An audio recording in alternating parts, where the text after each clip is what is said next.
Hi అండి, welcome back to our channel Srihani vlogs and tips. ఈరోజైతే మన వీడియోలో ఒక మంచి వ్లాగ్ అయితే తీసుకొచ్చాను. ఈ టెంపుల్ వచ్చేసి మనకి గుంటూరులోని గుంటూరు నుంచి హైవే మీదుగా వెళ్తుంటే 18 కిలోమీటర్లు అయితే ఉంటుందండి మ్యాక్సిమము. దీని అడ్రస్ డీటెయిల్స్ అవన్నీ నేను డిస్క్రిప్షన్లో ఇస్తాను, ఒకసారి అయితే చెక్ చేయండి. ఇక్కడ చూసారు కదా, విఘ్నేశ్వరుడు 24 తలలతోని చాలా పెద్ద విగ్రహం అయితే పీఠం మీద కూర్చొని అటు ఇటు బటులతోని చాలా అందంగా అయితే ఉంది. అదేవిధంగా ఎంట్రన్స్లోని రాగితో చేయబడిన ధ్వజస్తంభం పెద్దది, దానిపైన కూడా మనకి విఘ్నేశ్వరుడు విగ్రహాలు అయితే కనిపిస్తాయి బొమ్మలు. ఇక్కడ ఆలయం చుట్టూతో అయితే చాలా బాగుంటుంది. ఎంట్రన్స్లోని సూర్యభగవానుడు ఉంటారు, అలానే వెంకటేశ్వర స్వామి ఉంటారు, అలానే కృష్ణుడు కూడా ఉంటారు. ఇక్కడ చాలామంది దేవతలు అయితే ఉంటారండి. ఆలయం చుట్టూ కూడా మనకి చాలా ఆహ్లాదకరంగా పచ్చని మొక్కలతోని పూల మొక్కలతో ఒక గార్డెనింగ్ ఫీలింగ్ అయితే చాలా ప్రశాంతంగా ఉంటుంది. ఆలయం లోపల చుట్టూత పైన మండపం ఉంటుంది కదా, సీలింగ్ మీద మొత్తం అంతా కూడా విఘ్నేశ్వరుడివి చిన్న మండపాల్లాగా ఉండి అందులో విగ్రహం అయితే ఉంటుంది. ఇది ఎంట్రన్స్ గోపురం అండి. ఈ గోపురము ఈ విధంగా మనకి ధ్వజస్తంభం ఉంటుంది. ధ్వజస్తంభం ఎదురుకుండా ఇలా విష్ణుమూర్తి, లక్ష్మీదేవి, శివుడు, పార్వతి, బ్రహ్మ, సరస్వతీదేవి వీరు త్రిమూర్తులు ముగ్గురు 3 పీఠాల మీద కూర్చొని ఉంటే వారు ఎదురుకుండా, అంటే శివుడు పార్వతి ఎదురుకుండా విఘ్నేశ్వరుడు అయితే ఉంటారు.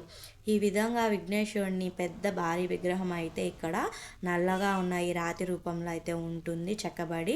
అదేవిధంగా స్వామివారి హుండీ చూసారు కదా ఎంత ముద్దుగా ఉందో, అంటే ఒక లడ్డు లేదనుకుంటే మనం ఒక కుడుములో ఇష్టం కదా స్వామివారికి, ఆ రూపంలో కూడా ఉంది అని చెప్పని మనం భావించుకోవచ్చు. చాలా ముద్దుగా అయితే ఉంది హుండీ కూడా.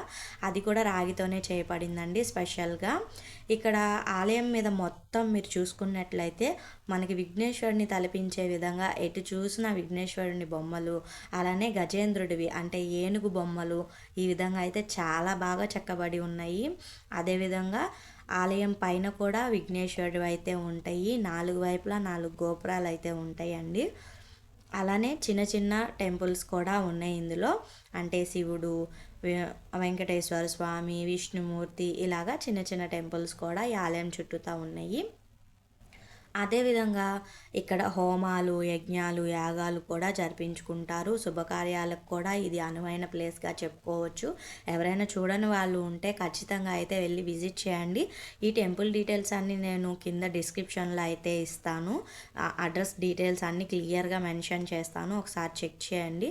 ఎవరైనా చూడకపోతే కనుక ఖచ్చితంగా వెళ్ళండి. దగ్గరలో ఉన్న వాళ్ళైతే తెలియకుండా కూడా చాలామంది ఉంటారు కదా, చూడొచ్చు.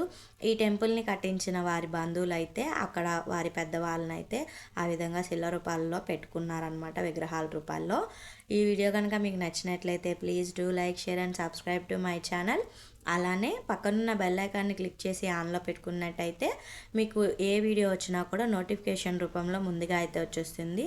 ఇలాంటి మంచి మంచి వీడియోస్ కోసం మా ఛానల్ని చూస్తూనే ఉండండి. Thank you.